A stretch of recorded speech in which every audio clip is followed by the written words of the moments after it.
Hello friends, मेरा नाम है कृष्णा शुक्ला। कैसे हैं आप लोग? आशा करता हूँ आप लोग अच्छे होंगे। मेरे इस नए वीडियो में फिर से आपका स्वागत है। जैसा कि आप जानते ही हैं, ये रासायनिक अभिक्रिया एवं समीकरण क्लास 10th के केमिस्ट्री का ये पहला पार्ट है। और कल हम लोग ने पढ़ा था रासायनिक समीकरण को संतुलित कैसे किया जाता है।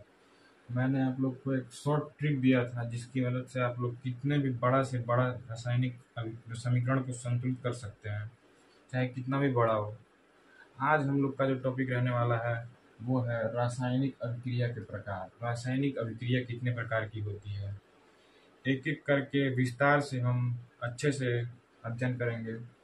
पहला पहला हमारा जो टॉपिक रहने वाला है वो है संयोजन अभिक्रिया, जिसे हम लोग योगात्मक अभिक्रिया भी कहते हैं।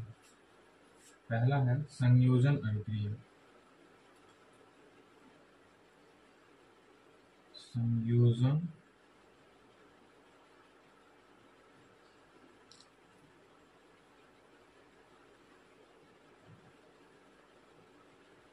अभिक्रिया।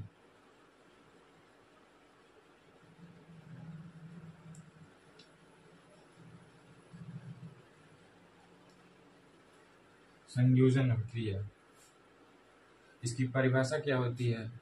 जैसे कि वे अभिक्रियाएं हैं जिसमें दो या दो से अधिक पदार्थ का संयोग करके हम लोग कोई नया पदार्थ बनाते हैं, वो हमारा संयोजन अभिक्रिया कहलाता है या योगात्मक अभिक्रिया। आइए हम इसे लिख देते हैं।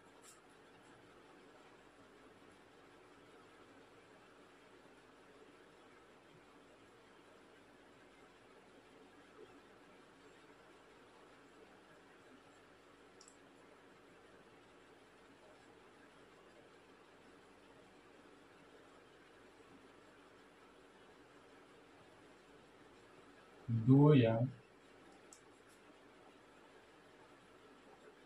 दो से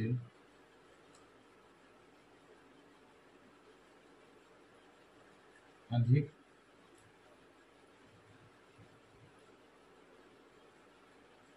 पदार्थ को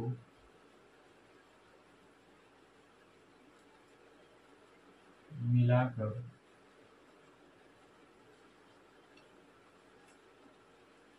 कोई नया पदार्थ बनता है।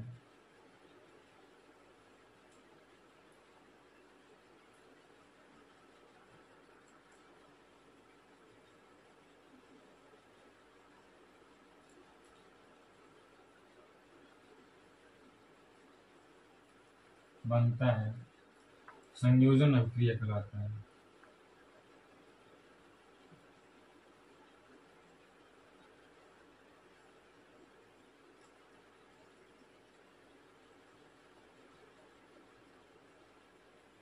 संयोजन अभिक्रिया कहलाता है।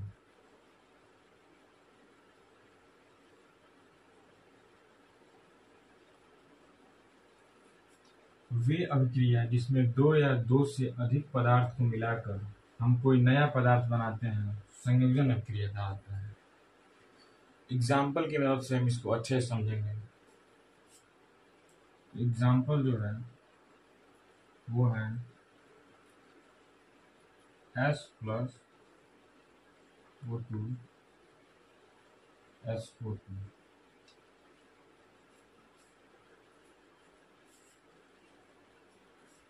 सल्फर को, ये सल्फर है, ये ऑक्सीजन है। सल्फर को हम खुले वायु में अभिक्रिया कराएंगे ऑक्सीजन मतलब हवा से, तो वो सल्फर डाइऑक्साइड बनाएगा। जैसे कि यहाँ लिखा है, वे अभिक्रियाएं जिसमें दो या दो से अधिक पदार्थ को मिलाकर कोई नया पदार्थ बनता है। सल्फर और ऑक्सीजन को मिलाकर सल्फर डाइऑक्साइड बन रहा है। सल्फर को हम खुले हवा में मतलब रख कर इसकी अभिक्रिया कराएंगे तो सल्फर डाइऑक्साइड बनता है। दूसरा जो उदाहरण है वो है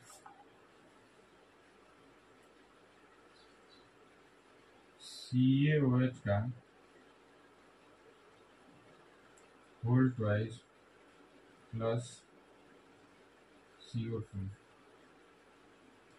इसकी हम अभिक्रिया कराएंगे तो CaCO3 प्लस H2O बनेगा। CaCO3 प्लस H2O बनेगा।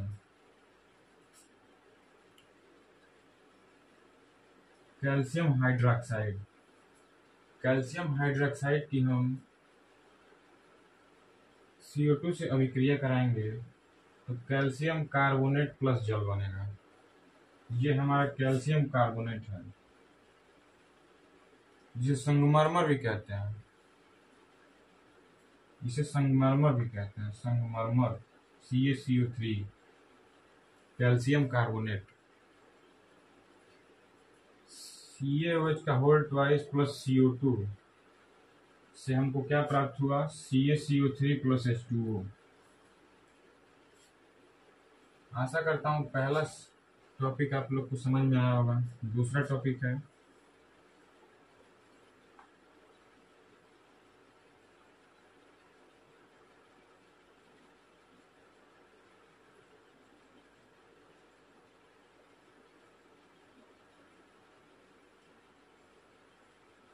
प्रतिस्थापन अभिक्रिया।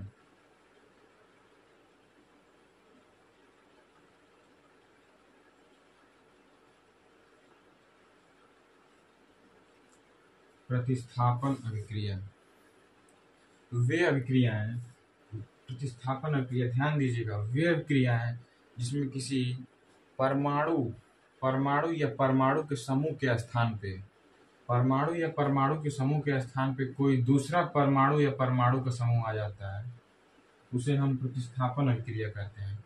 जैसे कि किसी समूह के स्थान पे किसी कोई दूसरा मतलब पदार्थ आके जमा हो जाता है।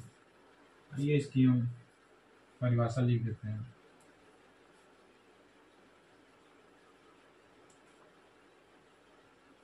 वे अभिक्रियाएं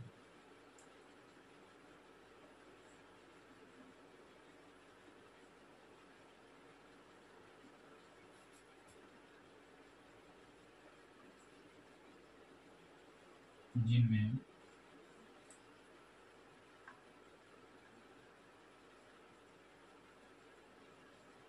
किसी परमाणु या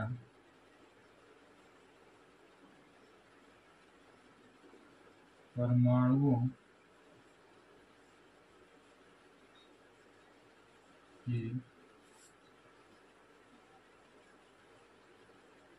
समूह के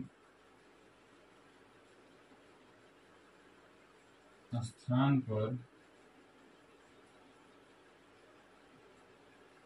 वे अभिक्रिया जिनमें किसी परमाणु या परमाणु समूह के स्थान पर कोई दूसरा परमाणु या परमाणु का समूह आ जाता है,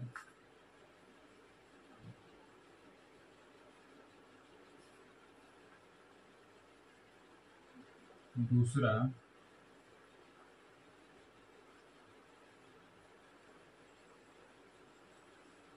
परमाणु या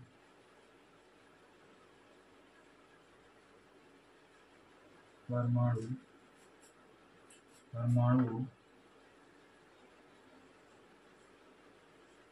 का समूह आ जाता है,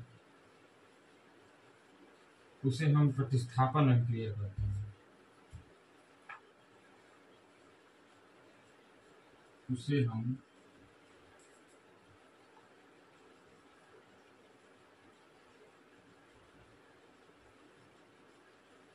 प्रतिस्थापन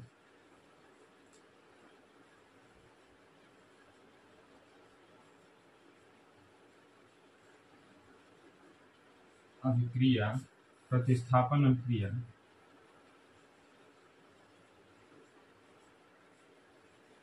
कहते हैं। वे अभिक्रियाएं जिनमें किसी परमाणु या परमाणु के समूह के स्थान पे, परमाणु या परमाणु के समूह के स्थान पे, ध्यान दीजिएगा, परमाणु या परमाणु के समूह के स्थान पर कोई दूसरा परमाणु या परमाणु का समूह आ जाता है, उसे हम प्रतिस्थापन अभिक्रिया कहते हैं। आइए एग्जांपल देखते हैं। एग्जांपल हमारा हो गया CuSO4 प्लस Fe। इसकी हम अभिक्रिया कराएंगे CuSO4 प्लस Fe, तो हमें क्या प्राप्त होगा?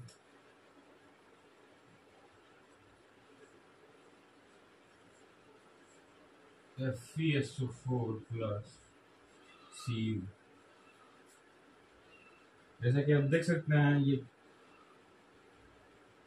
क्या कह रहा है? वे अभिक्रियाएं जिनमें किसी परमाणु या परमाणु के समूह के स्थान पर कोई दूसरा परमाणु या परमाणु का समूह आ जाता है, प्रतिस्थापन अभिक्रिया कहते हैं। तो आप ध्यान से देखिए, CuSO4 plus Fe, FeSO4 plus Cu। यहाँ Cu के स्थान पे इसकी हम अभिक्रिया कराए हैं, तो CuSO4 यहाँ FeSO4 बन रहा है, अर्थात Cu के स्थान पे यहाँ पे Fe आ गया है और Cu हमारा बाहर हो गया है। तो इसका सीधा सा मतलब है, इसमें लिखा भी है परमाणु या परमाणु के समूह के स्थान पर कोई दूसरा परमाणु का समूह आया था। तो यहाँ पे Cu के स्थान पे Fe आ गया है और यहाँ पे Fe के स्थान पे ये Cu चला गया है। इसे हम प्रतिस्थापन अभिक्रिया कहते हैं। आशा करता हूँ आपको अच्छे से समझ में आया होगा। आइए तीसरा देखते हैं। तीसरा हमारा जो टॉपिक है वो है अनुत्क्रमणीय अभिक्रियाएं। वे अभिक्रियाएं जो एक ही दिशा में संपन्न हो सकती हैं उन्हें अनुत्क्रमणीय अभिक्रियाएं कहते हैं। जैसे कि केवल एक ही दिशा में संपन्न हो सकती हैं। एग्जाम्पल देखते हैं, क्लियर हो जाएगा। 2KClO3, इसकी हम अभिक्रिया कराएंगे तो 2KCl प्लस 3O2 प्राप्त होगा। यह है पोटेशियम क्लोरेट, जिसकी हम अभिक्रिया करा रहे हैं तो पोटेशियम क्लोराइड प्लस ऑक्सीजन प्राप्त हो रहा है। देखिए यहाँ पे लिखा है जो एक ही दिशा में संपन्न हो सकती है, अर्थात हम इसकी अभिक्रिया करा रहे हैं तो पोटेशियम क्लोराइड प्लस ऑक्सीजन प्राप्त हो रहा है, लेकिन इसको हम एकत्रित करके ये पोटेशियम क्लोरेट नहीं प्राप्त कर सकते। यहाँ पे सिंपल सा लिखा है वे अभिक्रियाएं जो एक ही दिशा में संपन्न हो सकती है, अर्थात इससे ये पदार्थ बन सकता है परंतु इसको मिलाकर हम ये पदार्थ नहीं बना सकते। ये होती है हमारी अनुत्क्रमणीय अभिक्रियाएं। चौथा है हमारा उत्क्रमणीय अभिक्रियाएं। ठीक इसका विपरीत है।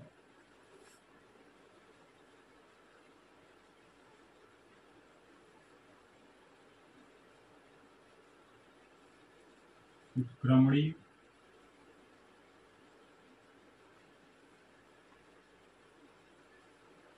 अभिक्रिया। उत्क्रमणीय अभिक्रिया क्या होती है? वे अभिक्रियाएं जो दोनों दिशा में संपन्न हो सकती हैं, अर्थात इससे ये पदार्थ भी बन सकता है और इसको मिला देने से हम ये पदार्थ भी प्राप्त कर सकते हैं। परिभाषा यहाँ पे लिख देते हैं।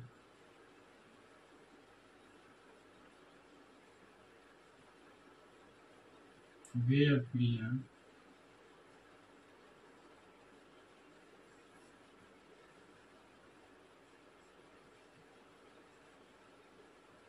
जो दोनों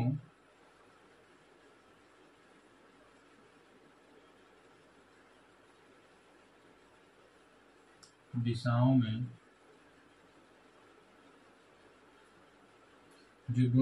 में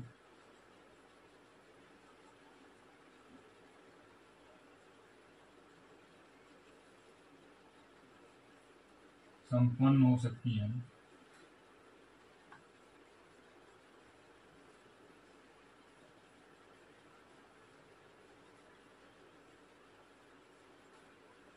उन्हें उत्क्रमणीय अभिक्रिया कहते हैं।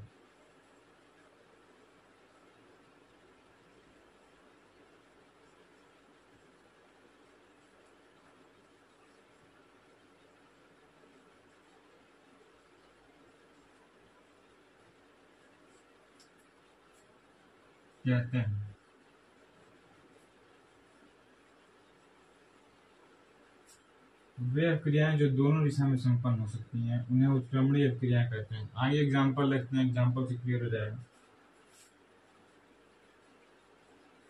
एग्जाम्पल है हमारा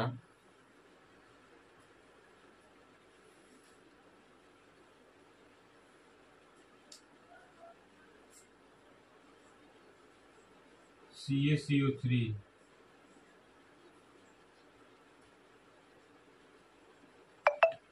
इसकी हम अभिक्रिया कराएंगे तो CaO plus O2 CaCO3 CaO plus CO2